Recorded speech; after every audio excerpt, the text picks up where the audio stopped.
I know what you might be thinking. When you saw the title of the keynote, Rewriting the Rules, Turning Companies into Classrooms in the AI Era, you probably thought I'd talk about ChatGPT, robots, or the end of the workforce. I'm sorry to disappoint, but this talk is nothing about machines. It's a talk about people, specifically young people. My name is Natalie Chan, and I've been working with young people aged 10 to 30 over the past decade. And today, I'm going to share with you how AI has reshaped their expectation of work and why are companies struggling to attract and hire them. And most importantly, what can we do about it? Automation and AI are not new. A quick example, the Guinness factory in Ireland that produces over 1 billion pints of beer every year was ran by only a handful of people. Why? Because everything else was automated. What is different today is the scale of it, how AI is influencing every decision, every interaction, and our everyday lives. And that is why I am here. Not to debate whether AI is going to take over our jobs, but to acknowledge that our talent pipeline is outdated, and to ask a question: what do young people need to thrive in this AI era? And how do companies hire and retain the best talent? This work is deeply personal to me. And let me take you back to 2009. I was graduating as an engineering undergrad in a university in Los Angeles during the Great Recession. And as an international student from Hong Kong, people told me that it's going to be very hard to find a job because no companies would want to pay extra money to sponsor your visa. Of course, I tried anyway. And they were right. I got the rejection letters, and I was ready to pack my bags to go back to Hong Kong. Until a week later, I got a call from an HR manager that explained to me because of this economy, they were looking for very specific talent. But all the partners really liked you, and they're going to open a position just for you. But if you don't take it, they're actually not going to give it to anybody else. Can you imagine my excitement on the phone at the time? I'm like, wow, I actually am landing my dream job. I had always this vision of success, working for a Fortune 500 company, flying in planes, meeting clients, being in boardrooms, wearing fancy suits. That was what I thought success looked like. I still remember the first day of work. I was excited, hopeful, and ready to learn. That excitement didn't last very long. I quickly became a terrible employee. Why? Not because I was lazy, but because I was misled. I was misled by the education system, by society, by my parental expectations, by career fairs, HR brochures that painted a picture of success that looked and felt nothing like reality. And no one ever told me that finding a job has a lot to do with more than what meets the eye. There has to be a cultural fit, your personality fit, whether you like the nature of work that you're doing. And the work at the time was very uninspiring for me. And that's when I quickly became disengaged. I remember taking sick leave because I didn't feel like going to work anymore. I did the bare minimum to get by. I'm curious to see, in the audience here, has anybody remember meeting a talent like that, where they look great on paper, but they kind of just disengage afterwards? Raise your hand. OK, so you know what I mean. You know the pain. So I was struggling. I felt really guilty, because I know that the company invested in me. And they gave me the opportunity that they didn't give to anybody else. But deep down, what I really wished was that I had the chance to try this career out before I went into it. And you may think, isn't that what an internship is for? I also had an internship the summer before in a similar company. But because I was only an intern, I didn't really get the attention, the training from the employees because they thought that I'm going to leave a few months anyways, why bother? And that's when, after 3 years, I quit my corporate job. And I wanted to explore. I job hopped.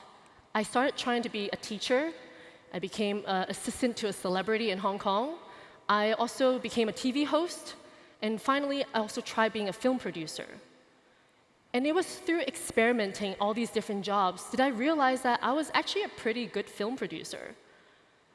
So good that on our first project that I was not trained on, we ended up winning international recognition. And that is when it all clicked for me. The power of trying careers. And that was where I got really passionate about what if I could try this? What if we can create short experiences for young people to try out careers before they commit? And I wanted to push my comfort zone even further. Between my jobs, I traveled, I backpacked.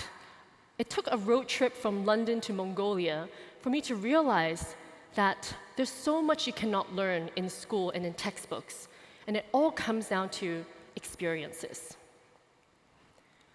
So 15 years ago, I was a lived example of what happens when a young person does not understand their reality.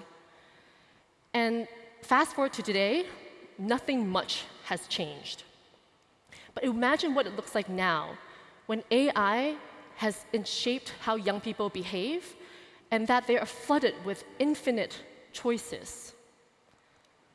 Let me take your attention to 2 reports.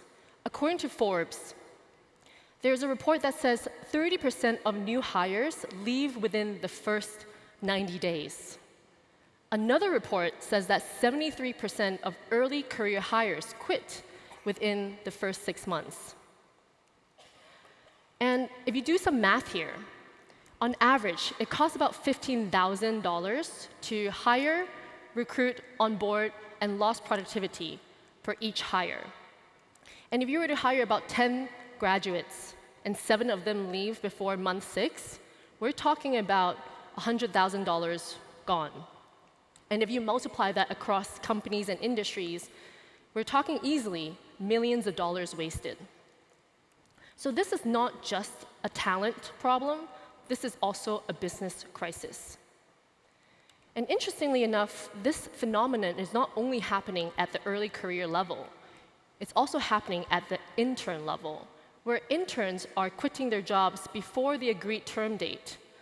And this is the problem that got me interested, to understand that clearly the talent pipeline is leaking. The question is, why is it leaking? And where does the leak start? And it doesn't start at hiring. It starts much earlier on. And it's important to understand how does young people behave today with the advent of AI. And when you talk to employers, they also feel that young people that are coming out of the education system are actually not ready. Somehow their mindset and their skills are not in the right way for them to engage in the world of work. So let me show you how young people are behaving through 3 main reasons. First, the number of choices. Number 2 is the perception of ease versus reality gap. And number 3, the attention span. And all of this is actually related to how digital and AI shaped the world. Let me explain. Today, there are just so many options.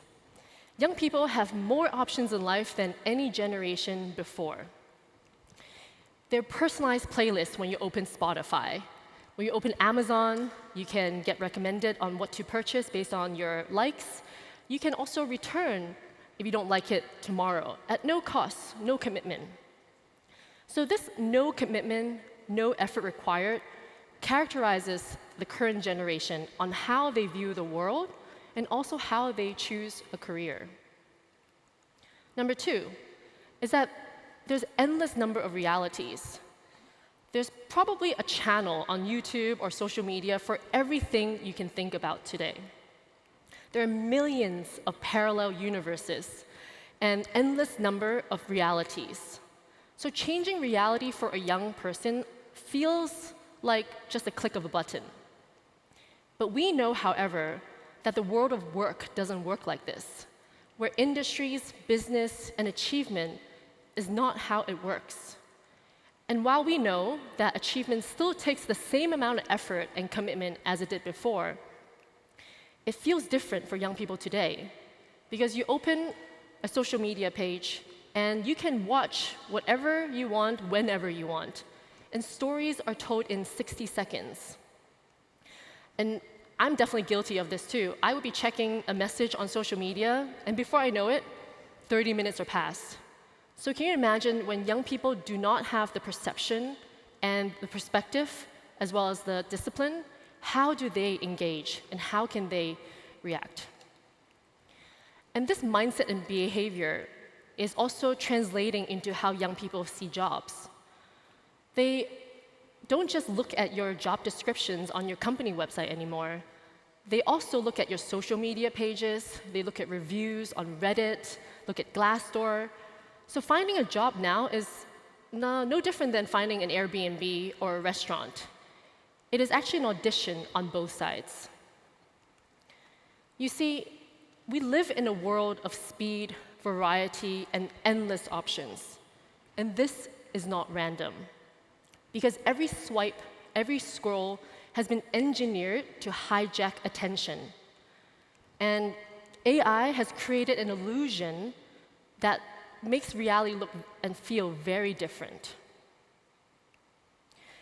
And when you contrast that to where young people spend their most time, the current education system has not changed in over 100 years. It was built for the industrial age, where there's an emphasis on rote learning, didactic teaching, and a one-size-fits-all method. In other words, young people are not inspired in the way that they're learning, especially in AI era, where schools just feel very boring. And Gallup did a survey of 1,000 young people ages 12 to 18 and found out that only less than 50% of young people are motivated to go to school. This is a pretty alarming statistic. This is also where I think the talent pipeline starts to leak. And precisely the reason why I founded Own Academy, to understand how do young people work and how can we inspire them to be a productive citizen of the world today. And this is going to come at no surprise. Everything boils down to motivation, for young people to have motivation. But motivation is not just magic. It can actually be engineered. And they're engineered with three main conditions. Content. What are we learning? Number two, environment. Where are we learning? And number three, teacher. Who is teaching? And the current education system is failing young people on all three fronts. When it comes to content, it needs to be relevant. How many of us remember sitting in a classroom where we're young and thinking, when am I ever going to need to use that quadratic equation? Anybody? Yeah. And I think I still don't know the answer to that question right now. So young people need relevance. They need to know why they're learning what they're learning. They need to connect it to the real world. And who's a better entity to create that relevance than industry and professionals themselves? Number two is the environment.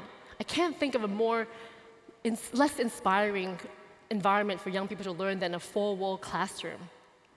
And yet the real world is this, what we see in front of us. It's dynamic, it's engaging. So how do we take young people behind the scenes of what we do? Number three, the teacher. Young people today, they don't need someone to lecture them anymore. They need a guide, a mentor, role model, people who have done that before, people who have lived it. They need to hear their experiences. And I remember when I was a teenager, I don't really listen to my parents or my teachers that much either, but somehow I would listen to a professional who is in the field that I admire. And the same thing is happening for young people today. So motivation can be sparked if we combine these three things: what we're learning, how we learn it, and who we're learning it from. So now, how do we apply this back to the talent pipeline? So I'm simplifying here, but the talent pipeline looks like this in three main stages. From the education world to an in-between of education, internship, apprenticeship, and then to job. But what we propose here is that we need actually something that connects between young person and employer, in a new phase that extracts the best of education and the best of work and merge them, and offer a hands-on career exploration with them. And in this hands-on career exploration, I'm talking about a safe space for young people to experiment with no judgment, no grades, no assessment. And it helps young people to engage what is it that young adults do, and help adults also get to know young people a little bit more. It's a new way of building relationship with talent early. And you may say, there are already career explorations that we have done in the past.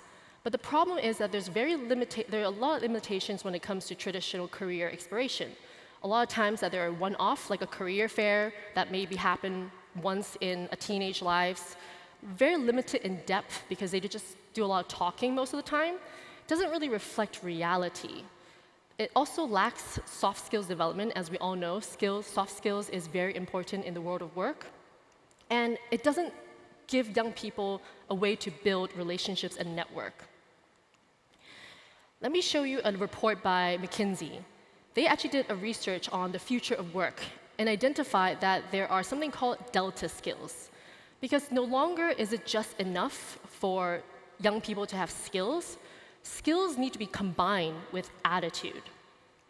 And they've also discovered that there are these ones that are highly correlated to education, and there are also the ones that are lowest correlated to education. And this is what we do at Own Academy, is to embrace them into our experiential design. So what we do at Own Academy is not rocket science, but what we do is that we understand young people and we design experiences that are addressed to this generation. And these are the 6 elements I just mentioned about. So number one, when it comes to content, we work with companies to create real projects that they actually have worked on, or maybe it's a project that they're working on. So it gives young people an understanding of the context to why they need to solve this different problem. And when it comes to the environment, we take young people into behind the scenes of what adults do, going into the kitchens, into the studio, into the workspace, because these are the environments that helps young people visualize what does work look like. And when it comes to the teachers, the best teachers are those that are passionate in what they do. So we look for the most passionate professionals that want to share their stories and make that connection. We always tell people that it's not about having the qualification of teacher, but it's about having that passion, because energy and passion actually seeps through to young people. And knowing that their attention span is very short, we make sure that we're not designing programs more than a 1 week long, because internships traditionally may be a few weeks or a few months long. That is too long for young people. We need a different format that is more focused on bite-sized experiences, 5 days and below. And when it comes to how do we combat this perception that does not equal reality, is that through our curriculum design, we ensure that there's an iterative process, and that because it's taught by professionals, they're able to show mastery to young people, to show them that you don't just do it once and you're done with it, because that's how homework maybe is. But you need to have constant feedback and be able to re-engage and create excellence through this process. And lastly, when it comes to choices, young people need choices.